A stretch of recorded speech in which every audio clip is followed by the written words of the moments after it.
Welcome to All Turns and No Breaks with Tam and Renee. This isn't an ordinary show. This is NASCAR talk for fans by fans.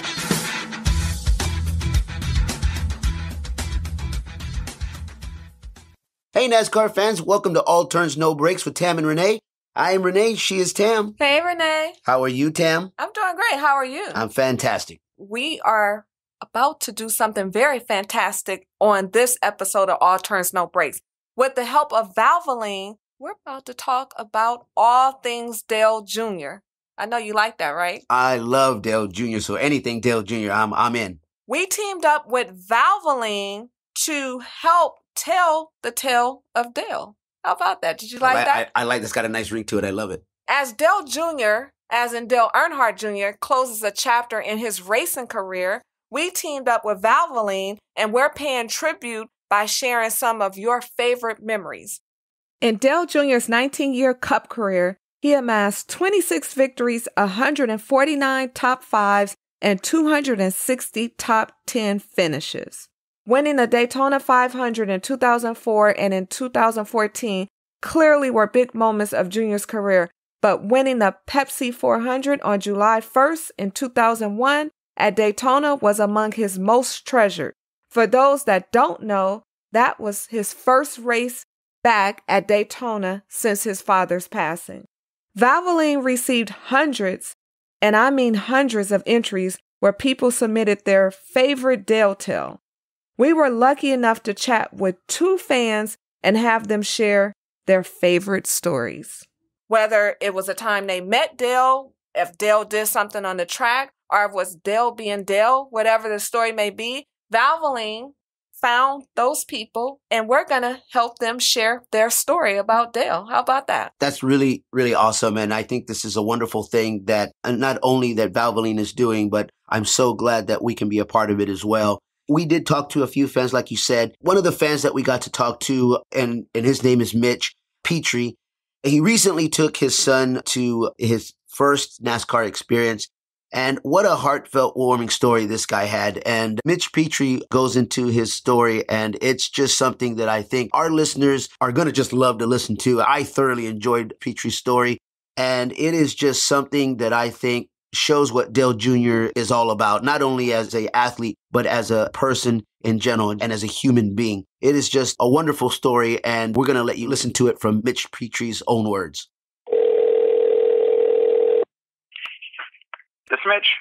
Hi, Mitch. Thanks so much for joining us. We are so excited for you to share your Dale tale. From our understanding, you and your son Aaron had an opportunity to meet Dale Jr. Well, my family had never been to a NASCAR race, and I made it this year to Daytona and decided to bring the kids and my wife to Michigan. So at the end of the race, I was walking in, and my boys were standing at the entrance, Aaron and his brother Will, watching some of the drivers and the cars being pushed out. And as I walked in, I saw Dale Jr. was leaving, and I was excited the boys would get to see him walking out. Apparently, Dale looked over at my boys, and my son Aaron told him that he was a big fan, and he had just gotten a number 88 T-shirt. And Dale stopped, walked over to him, took off his hat, signed it, and handed it to Aaron. It was a huge moment, and his little brother took a selfie of Dale while it was going on. Was the family into NASCAR before you actually came to this race? I would say we were casual fans, and we have been for a long time. But I can tell you this, I don't think we've missed a race ever since then. I probably wouldn't have missed a race since then either, I'll be honest with you, Mitch. Listen, real quick, how old is Aaron? Aaron is 16, and Aaron has autism. So, for him to really just even reach out and ask Dale, and Dale to respond the way he did, I thought was pretty cool. We talk about this on our show, me and Tam, all the time, just about Dale Jr. in general, but I think it just goes to show not just what an athlete he is, but what just a great person he is in general. Would you agree with that as well? I agree. If we had it on video, it would have been viral.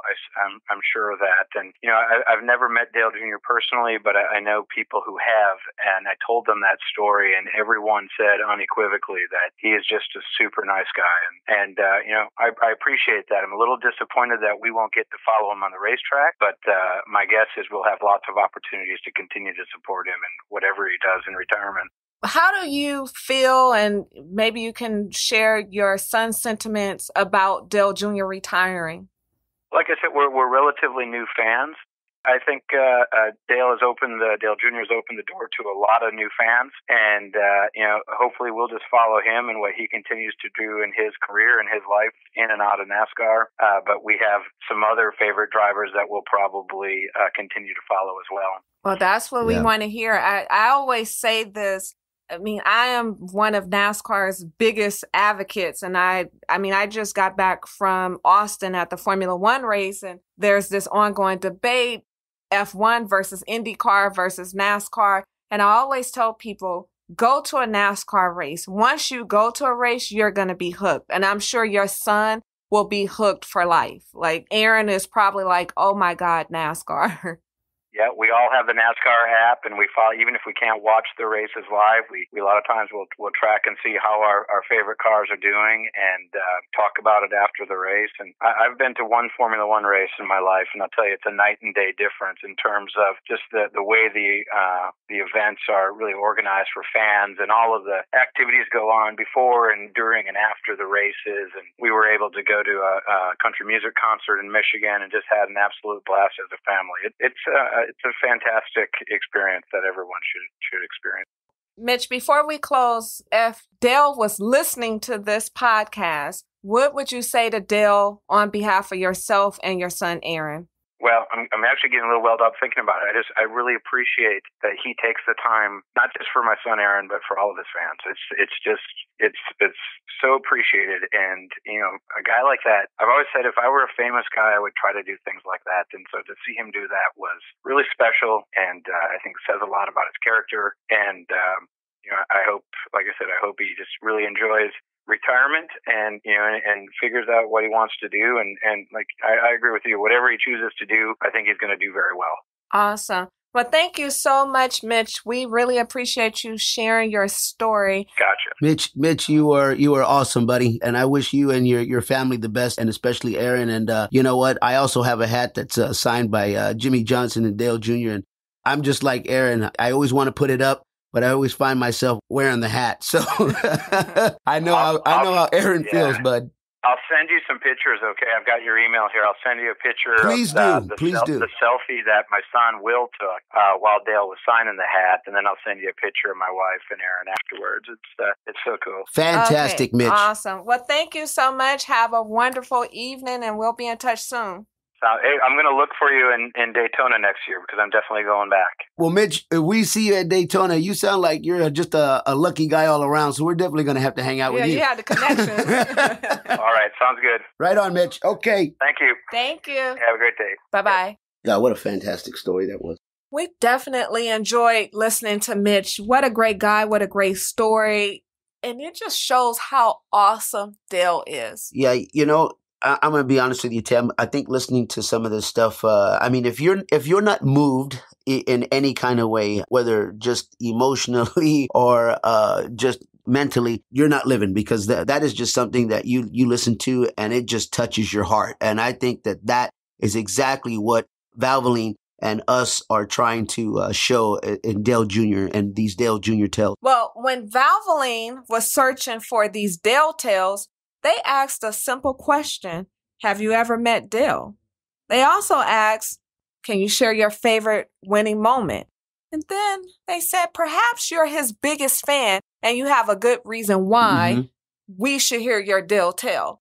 You know what? They found, I think, Dale's biggest fan. I know you guys that are out there listening think that you're Dale's, as in Dale Jr.'s biggest fan. But I think Lisa, who we had an opportunity to talk to, may very well be his biggest fan. A little bit about Lisa before we let her share her story. Lisa, known as NASCAR Girl on Facebook and Twitter, Lisa has 10 tattoos that are all Earnhardt related. Need we say more about Lisa? None. None. So let Lisa tell you her story. Hello. Hi, Lisa. This is Renee from All Turns No Breaks podcast. How are you? Good. How are you? I'm doing fantastic. How are you, Lisa? Good. How are you? We're great. Thank you so much for taking our call. We are so excited to talk. We read your story and we were like, oh my God, we can't wait to talk to you. Awesome. First and foremost, can you walk us through how you became a senior fan as a little kid? I know you mentioned that it started with your family, but if you can walk us through how your family actually got into NASCAR, that would be awesome. I became a senior fan right at the beginning. I started going to my local track here in Maine, Beach Ridge Motor Speedway, and my favorite driver there was Homer Drew. And Homer Drew passed away, and I started watching Dale Sr. because he reminded me of so much of Homer Drew. His attitude, the way he raced, were just alike. It was like, oh my God. So that's how I became a Dale Sr. fan and watched him ever since, of course, Daytona 500. And then I know Dale Sr. would want us to keep racing alive, so I started following Junior. Wow, that's fantastic. Real quick. So then take us how you became a NASCAR fan in general when you were a little girl, because I know I read that through your email. So were your parents NASCAR fans or? I had an uncle that had a race car down to our local track here, but I'm the only one in my family that kept going and kept going as a fan. I have children, I have aunts, uncles. I'm the only one that's the big NASCAR fan in the family. I know you just said that you felt Senior would want the sport to be kept alive, and that's probably how you became a Junior fan. But can you walk us through that a little bit? I just started watching a race on TV. I think it was when Jeff Gordon first started out. And I was like, wow, when I first saw Dale Sr. race, I was like, he was just awesome. I was like, wow, I like that man. He was an awesome racer. And I just started watching it every week. And how did you transition into becoming such a huge Dale Jr. fan? I used to follow Junior, but not as much as his father. And then when his father passed away, I became a huge Dale Jr. fan. To this day, I still have Racing 3 on my license plate. I had that way before he passed. I've had that license plate for over 20 years. Wow. We know that you have 10 Earnhardt tattoos. So can you tell us a little bit about your first tattoo, your last tattoo, and which one is your favorite? I never liked tattoos. My kids got me into them. I was 38 years old when I got my first tattoo. My kids, when they turned 18, they wanted a tattoo for their 18th birthday, and they talked me into getting a tattoo. So my first tattoo isn't a racing tattoo, but my first racing tattoo are the cross-checkered flags, and it says Dale Earnhardt Sr. and Dale Earnhardt Jr., and it says, "Gentlemen, start your engines," beneath the flag. That was my first one. Wow, that's awesome. And then my last one is the one on my chest that says that this girl is the #1 fan of Earnhardt Jr. That's my last one. Boy, you are really definitely a fan. I'm going to be honest with you. Well, I mean, we know that they call you NASCAR girl on Twitter and Facebook, correct? Yes. That I have NASCAR girl tattooed on my shoulder. Okay, Lisa, I'm going to tell you, I'm a little bit jealous because I like to think that I'm NASCAR girl, but listening to your story, clearly you're a NASCAR girl. Yeah, I actually met Dale Jr. in May. I won a trip I didn't win it. It was on eBay. I was the highest bidder. I stayed 3 days and 3 nights on his property in Lake Norman. And I had my own personal meet and greet with Dale Jr. Yeah, we were going to ask you about that because I know that it was a dream of yours, and based on actually meeting him, dreams come true, as you stated. Can you tell us a little bit about how it was to hang out with Dale? I mean, as NASCAR fans, many of us, our biggest dream is to meet our favorite driver. What was it like meeting Dale Jr.? I was speechless. I had my own meet and greet with him, and I should have wrote down everything I wanted to say, because when I met him, I'm like, I was speechless. I was so overwhelmed. I was like, finally, my dream comes true, and I'm speechless. You kind of just lost everything that you thought about. It just went blank. My heart just went, oh my God, it was going a mile a minute. Let's try to replay this moment here for a moment.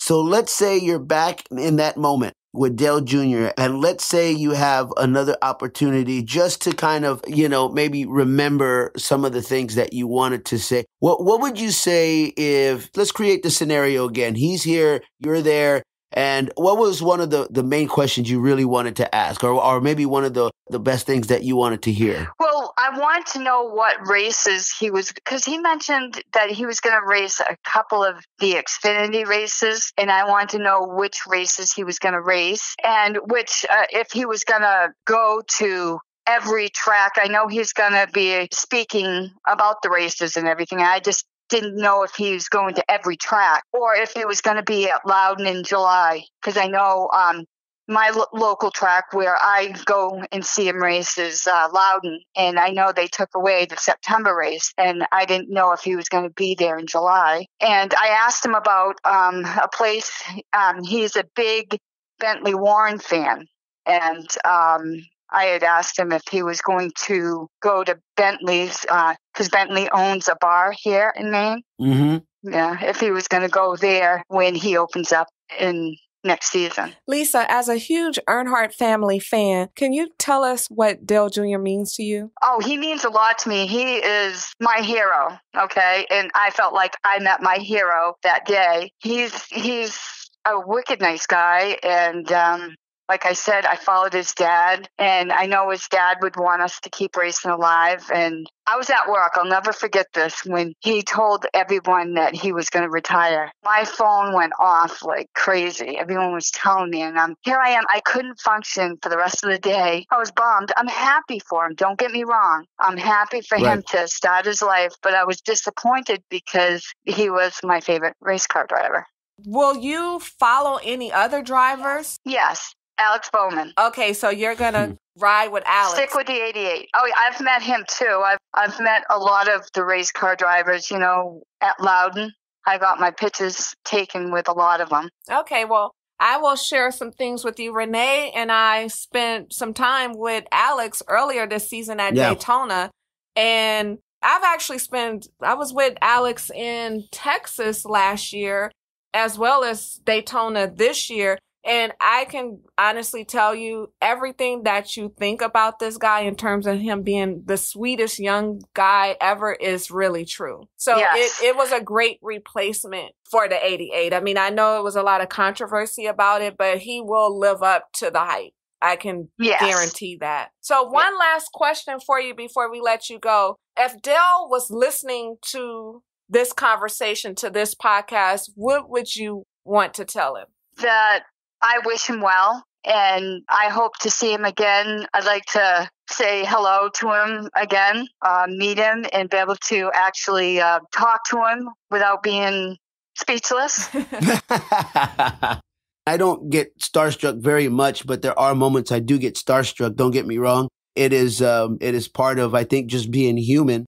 But the fact that you did exactly what you set out to do from the moment you became a Dale Sr. fan and a Dale Jr. fan, to actually go out of your way to make that happen, to meet Dale Jr. like that, I think it speaks volumes. Sometimes dreams, they do come true. And if anything, it's okay if you have to go out there and make it happen on your own. So I applaud you, Lisa. And I think that's a wonderful story. And we really appreciate you coming on with us and sharing your Dale Jr. story. So thank you very, very much. I just want to say one thing is I never gave up.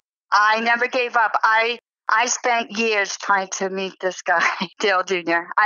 That's awesome, Lisa. That is awesome. I think that sums it up right there. Well, thank you so much, Lisa, for sharing your story. What's your Twitter username? Lisa88fan. We'll be sure to look out for you on Twitter. Okay.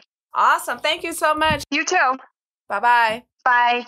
What an awesome story. I mean, dreams do come true. After listening to Lisa, if you took away nothing else from her story, Lisa, number one, is a true fan and she's a true believer. And she believed in her dream, which was to one day meet Dale Jr. And she met him. Right. And more importantly, how about Dale Jr.? He's just a great guy. Exactly. It's just one thing after another. And these are people from all over, the United States. So it's not like these people have ever met before or shared stories before over the phone. These are people who have no idea who each other are. We talk to these people separately. And one thing is consistent. What an awesome guy Dale Jr. is. We talk about this all the time, Tam, just about Dale Jr. in general. And it's amazing a guy like this exists and on a stage like that, just being able to be that popular, a celebrity type status, and just to be down to earth like that, man. I mean, what's not to love about Dale Jr., really, honestly? I don't want to put too much on it, but Dale's just a great guy. Would you agree? You already know my answer. I totally agree. Sometimes I think I get a loss of words to explain just how I feel about Dale in general. And if anybody out there is saying to themselves, boy, Renee has a man crush on Dale Jr., I'm here to tell you, you are absolutely right. I do have a man crush on Dale Jr., and that I'm not even hiding that. If you enjoyed listening to the stories that we just shared, we encourage you to do two things. Take the jump over to our podcast, All Turns, No Breaks, because this season, every week, we talked about Dale Jr. We did a lot. We just felt that it was important for us to pay tribute to NASCAR's most popular driver. And also, we encourage you to take the jump over to Team Valvoline.